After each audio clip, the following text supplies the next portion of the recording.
Tuan-tuan mesti tertanya-tanya, kenapa kita mengalami masalah sakit lutut? Betul atau tidak? Setuju? Alhamdulillah. Jadi, saya ingin terangkan faktor-faktor penyumbang kenapa kita sakit lutut.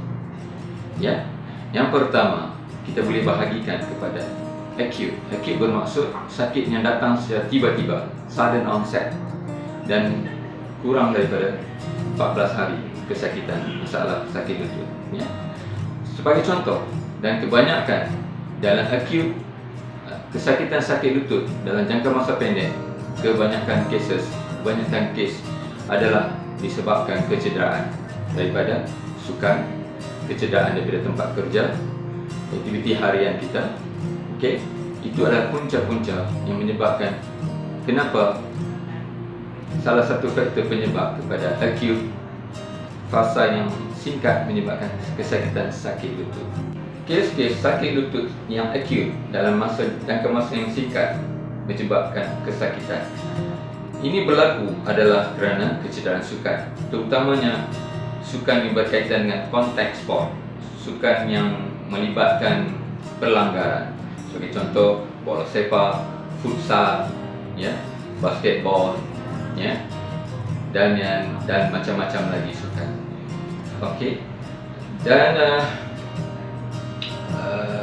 kecederaan sukan yang lain ini akan menyebabkan kecederaan seperti koyaknya ligamen. Seperti saya tunjukkan tadi, ligamen, banyaknya ligamen pada sendi-sendi lutut ini, berbagai ligamen, dan juga melibatkan koyak pada meniscus, dan juga menyebabkan tendinitis dan bursitis. Ini adalah kecederaan-kecederaan yang biasa yang melibatkan aktiviti yang kita panggil sebagai wear and tear. Kita pakai overuse atau kita guna terlalu lebih pada biasa, ataupun contact sport, sukan yang melibatkan pelanggaran akan menyebabkan mudahnya berlaku kecederaan sukan seperti ini. Kebanyakan masalah sakit lutut begini berlaku pada golongan-golongan muda masuk belia dan bawah 50 tahun ke bawah. Bagi satu lagi kategori penyakit sakit lutut yang biasa kita lihat adalah pada warga emas. Ini bermaksud 50 dan 60 tahun dan ke atas. Penyakit ini kita sering melihat pada ayah dan ibu kita, ataupun pakcik-pakcik, makcik-makcik, tok-tok, datuk nenek kita, yang kita melihat betapa sengsaranya penyakit ini. Dan penyakit ini salah satu yang paling famous ataupun paling popular yang berlaku pada golongan kumpulan ini adalah osteoarthritis, yang kita kenali sebagai degeneratif, penyakit yang melibatkan umur. Ya, bila semakin berumur kita akan dapat penyakit ini, tidak terkecuali termasuk doktor. Okey, osteoarthritis ia berlaku terutama di sendi-sendi. Yang paling banyak berlaku ada di sendi lutut. Dan kita boleh lihat di sekeliling kita, bahkan di luar rumah kita, mungkin di rumah anda sendiri, bagaimana mereka sengsara, deritanya sakit,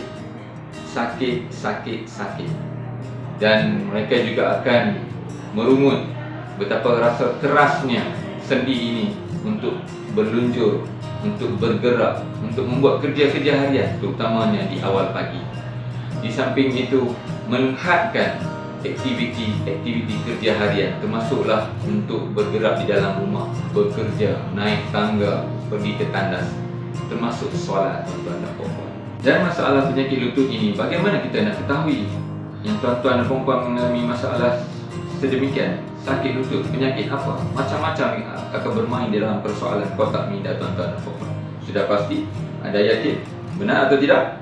Betul? Ya, saya akan ceritakan. Diagnosa ataupun penyakit lutut ini kita boleh hasilkan berdasarkan kepada tanda-tanda sakit-sakit kita merungut, seperti sakit, kekerasan sendi, kita tidak boleh meregang seperti biasa, dan mungkin berbunyi meletup seperti bertih jagung, pok, boleh juga dalam menghadkan pergerakan, menghadkan dalam aktiviti untuk bersolat dan juga ke tandasnya. Ini daripada situ kita juga boleh mendapat sejarah-sejarah komplain, bagaimana pesakit ini menderita sakit lutut. Daripada itu kita boleh membuat pemeriksaan lutut. Jadi saya syorkan tuan-tuan dan puan-puan yang mengalami masalah tersebut, sila hadir bersama. Berjumpalah tuan doktor di kawasan berdekatan dengan tuan-tuan dan puan-puan.